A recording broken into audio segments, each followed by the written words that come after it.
Okay, let's dive in. Today, we're really unpacking some practical ways to apply, well, some pretty foundational ideas in motivation. That's right. We're digging into Norman Vincent Peale's classic, The Power of Positive Thinking. But with a twist. We're looking at it through the lens of a more modern motivational transcript we found. Yeah, exactly. This source material kind of translates Peale's big ideas into really sharp, actionable things you can do daily. So if you're looking for a quick way to get a handle on anxiety, maybe build some real happiness, this stuff is gold. And that's our mission today, right? To pull out those practical habits, let's call them golden nuggets, the things that promise to shift your focus away from all that negative noise and toward, well, actual results. And we kick things off with golden nugget number 1, which is basically you got to create your own inner happiness, the core idea. Happiness is a choice. It's even a responsibility, the source argues. So if you're unhappy a lot, Uh, it's probably coming from negative thought patterns, resentment, that sort of thing. yeah, or just a generally kind of crappy outlook, as the source puts it quite bluntly. It's so easy to just sit and dwell, though. We all do it. You know it's not helping, logically, but your mind just stays stuck there. Right. And Peele's fix for that is what he calls the happiness habit, which means actively pushing upbeat, kind of cheery thoughts into your mind all day long. It sounds simple, but also hard. Well, yeah. And what's interesting, connecting this to psychology, it's very much like behavioral activation. You act first, the feeling follows. You don't wait to feel happy to do happy things. That's the real kicker, isn't it? You have to force it, especially at the start. It feels totally fake. Completely. You literally have to make yourself put on that upbeat music. Or, tackle something productive. Hit the gym, even if you'd rather stay on the sofa. Or, and this is important, intentionally spend time with friends. The ones who are actually going to make you laugh. Lift you up, yeah. And underpinning that forced action is just simple awareness. Part of the work is training yourself to notice the good stuff already around you. The source calls them simple beauties and miracles. Like Cadway, seeing the sun, hearing birds. Exactly. Feeling warmth on your skin.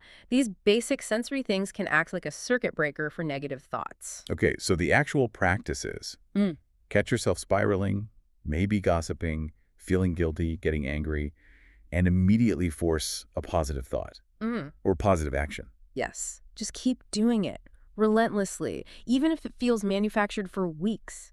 It's about building that mental muscle. Okay. That discipline seems like a good bridge to golden nugget number 2, the antidote to anxiety. Yeah, and what's really striking here is how the source just immediately flags anxiety as, well, a huge waste of energy. People burning themselves out, fuming and fretting about things that they cannot control. Sound familiar? Oh, definitely. It reminds me of Stephen Covey's stuff, the whole circle of influence versus a circle of concern. Exactly that. Focus only on what you can actually change, your actions, your choices. That's your circle of influence. Everything else, politics, the weather, what Janice in accounting thinks of your report. That's the circle of concern. You got to actively let it go. Tell yourself, can't change it, moving on. It takes practice. So how do you do that? How do you actually release it? Well, Peele's suggestion, and the source echoes this, is about slowing down, physically and mentally decelerating. The main weapon against anxiety, according to them, is finding peace, often through meditation or just quiet time. They get specific, right? Like at least 15 minutes a day. Minimum 15 minutes, just dedicated to calming the mind, thinking peaceful thoughts. Or the really hard one, thinking nothing at all, which is challenging. Very challenging. So for people who struggle with the nothing part, the source gives this great visualization technique. You close your eyes, and you mentally go somewhere deeply peaceful. A favorite vacation spot, maybe a childhood memory. Okay. Then you dive into the sensory details. What does it smell like? How does the air feel? Feel the sand on your feet, maybe? Or the water, if you're picturing the ocean. Precisely that level of detail. Total sensory immersion. It's about creating a mental escape hatch. Yeah. And the point is, this separation time is crucial, non-negotiable. Whether it's 15 minutes of visualization or maybe a longer yoga class or going for a run. You need that break to kind of flesh out the stress. Exactly. Clear out the mental toxins that build up. Okay, so slowing down helps manage anxiety. But the next couple of nuggets seem to be about speeding things up in a way. Through expectation. Let's talk about the seed metaphor. Golden nugget 3, expect the best. Yeah, this one's pretty direct. If you plant seeds of doubt, expect failure. Guess what? You'll probably find a way to fail. But if you plant seeds of possibility, Expect to succeed. A life tends to give you more of whatever you're planting in your mind. You start seeing opportunities instead of just obstacles. That leads into a really challenging idea from the source material. Hmm. This perspective shift. The idea that life doesn't just happen to you, it happens for you. Right. So every bad thing, every setback, it's not just random misfortune, it's framed as a setup. A setup for what? They're a lesson, something you needed to learn to move forward. It's designed to teach you something essential. I can see how that's powerful, but what about really terrible things? Genuine tragedy. How does that setup idea not feel, I don't know, dismissive? That's a fair question. And the source isn't saying don't feel the pain, the grief, the anger. That's real and necessary. But the setup belief is a tool. It forces you, even amidst the pain, to start looking for the lesson, however small. And crucially, it pushes you to immediately start thinking about the future, planning forward, rather than letting the tragedy become your whole story. So it's about preventing the negative event from defining your entire outlook indefinitely. Exactly. It's a mental framework to maintain momentum. And it's vital, especially when you consider the alternative, which is chronic worry. That's nugget 4. And the source is really strong on this. Worry isn't just unpleasant. No, it's dangerous. Doctors, psychologists, they agree. Chronic worry, it actually shortens your life. It physically damages your body. That's sobering. It makes it feel much more urgent than just stop worrying, be happy. It is urgent. It's presented as a genuine biological hazard. Accelerates aging, stress-related diseases, all that stuff. Which explains the strategy they offer. Yeah. Worry replacement. Not just stopping, but filling the void. Yeah, the speaker in the source material shared a really personal story about this. Intense stress. Chest pains, heart palpitations, rating life satisfaction like a 3 or 4 out of 10 consistently. Wow. Right. And the solution wasn't just trying to relax more. It was actively replacing that worry and fear by building a plan, forcing themselves to create specific concrete goals, financial goals, health goals, career goals. So replacing the vague dread with specific positive things to aim for. Exactly. It generated excitement, hope. It gave the mind something positive and structured to focus on instead of the fear. So the antidote to that kind of deep worry isn't just chilling out, it's proactive planning. Seems so. Which leads us perfectly into golden nugget number 5. This structured 10-point system for actually solving problems. This sounds like the practical engine for making those goals happen. Pretty much. Yeah. And the whole system rests on one core belief. Every problem has a solution, maybe even several. You have to believe that for the process to work. Okay, so what are the key mindsets for this system? First, stay calm. Serenity is key. Don't get angry at the problem. And don't force an answer by some random deadline, right? Yeah. Like, I need the solution by Saturday at noon. Exactly. That just adds pressure. You need to trust the timing, allow the answer to surface. Remember, life happens for you sometimes. Okay, makes sense. What are the practical steps? Step 1, gather the facts, all the relevant info.